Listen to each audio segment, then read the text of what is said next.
Hey, what's going on, guys? Welcome to Ant Talk, the weekly comic conversation. So today, I want to review the first half of Netflix and Marvel's new series, Luke Cage. Today, I'm only going to review episodes 1 through 6. There's so much material and so much to talk about, I figured it'd be hard to fit it all in one video. I'm not going to spoil anything today, so no worries there.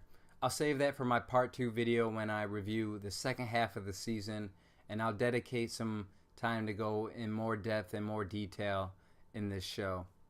So Luke Cage is the third Marvel character to get his Netflix series, all leading up to the Defenders coming next summer.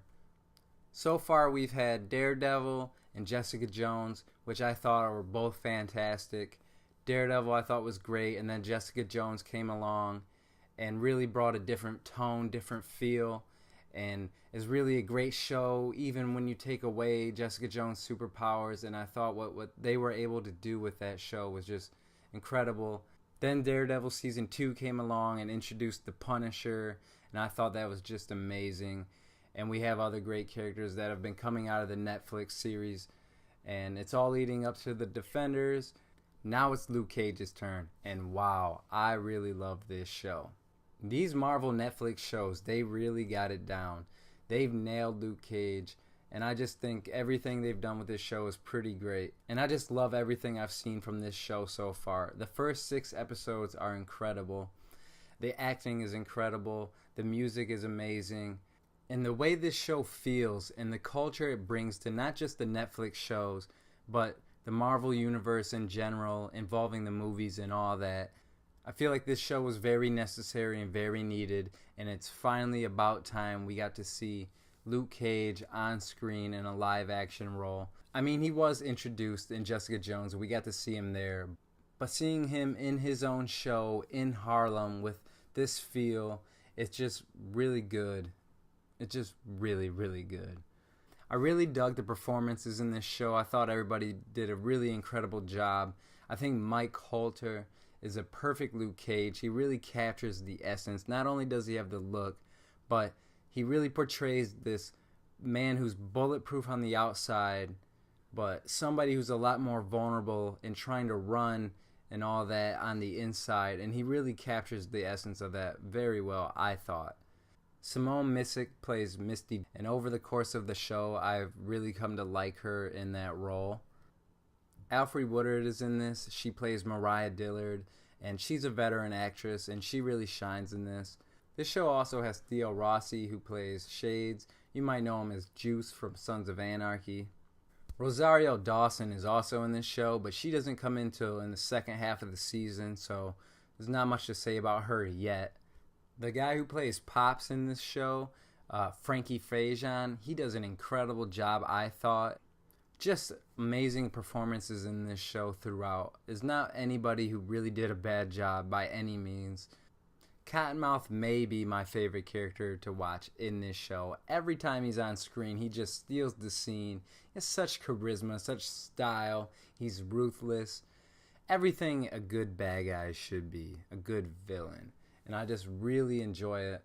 And I think the actor, Ali, does an incredible job portraying him. I've seen him before in House of Cards. He does a good job in that, but damn does he shine in this. I think he's definitely a rising star in Hollywood, and I can't wait to see more from him. So yeah, I think Cottonmouth is a great villain, and honestly, he's one of my favorites so far in this Netflix series, and even maybe in the movies as well. But the show pretty much picks up a couple months after Jessica Jones, where we've last seen Luke Cage. And he's laying low. He's working at Pop's barbershop, sweeping up hair, cleaning windows, whatnot, just keeping a low profile. When an incident happens, it causes a rift through Harlem, and some characters get involved and pulled into some things they really shouldn't be a part of, and ultimately it pulls in Luke Cage. So Luke Cage, who's been reluctant to be a part of anything really, wants to just keep a low profile, but because he has these powers, because he is who he is, and finally he has to stop running, take a stand, and put his powers to good. Like I said, the first 6 episodes so far, this show is amazing. I gotta give a lot of credit to the writers. The characters are very interesting, well developed, and I love the setting of Harlem. Just the feel, like I said before, and the culture that it brings, and what they're able to do with the music, and how they're able to integrate it and make it really feel like a part of the show. A lot of the music is portrayed as acts at Cottonmouth Club. So whether it's the hip hop or the instrumentals, the way it's integrated into this show is just amazing. These writers really wanted to do something special, and I think they did that here. The first 3 episodes, if you could probably guess, are a lot of character introductions and getting the story up and rolling. All very interesting. Then you start getting into some of Luke Cage's backstory.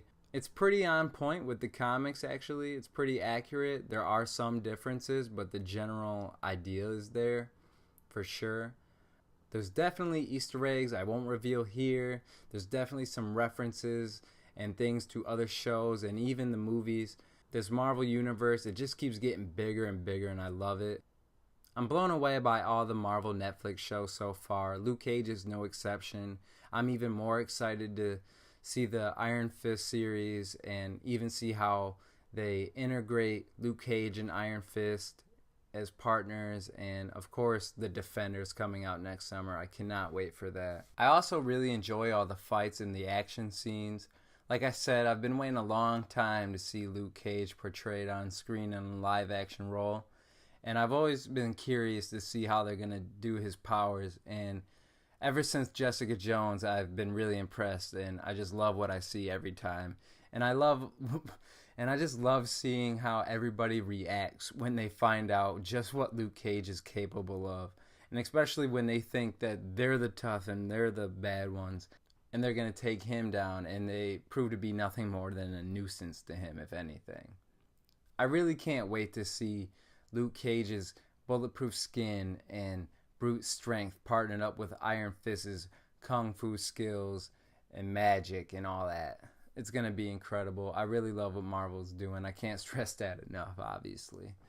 I also don't think this show could have came out at a more relevant time with everything going on in the news today. And I just think what it's able to do when it takes these issues and problems we're having in today's society, and the way it's able to put it in this comic book world and still make it seem real and grounded and really make you think when you see this going on in the show.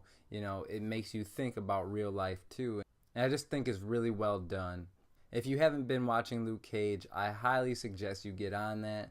Definitely look out for my other video, part 2, when I review the second half of this series and go over the finale and even go in depth and go into details, maybe some Easter eggs and spoiler talk.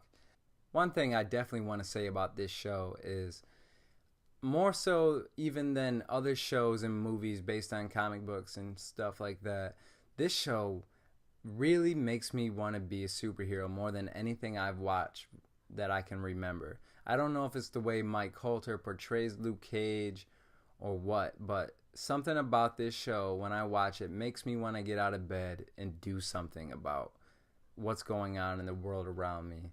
And I think that just speaks to just how inspiring and amazing this show is, at least to me.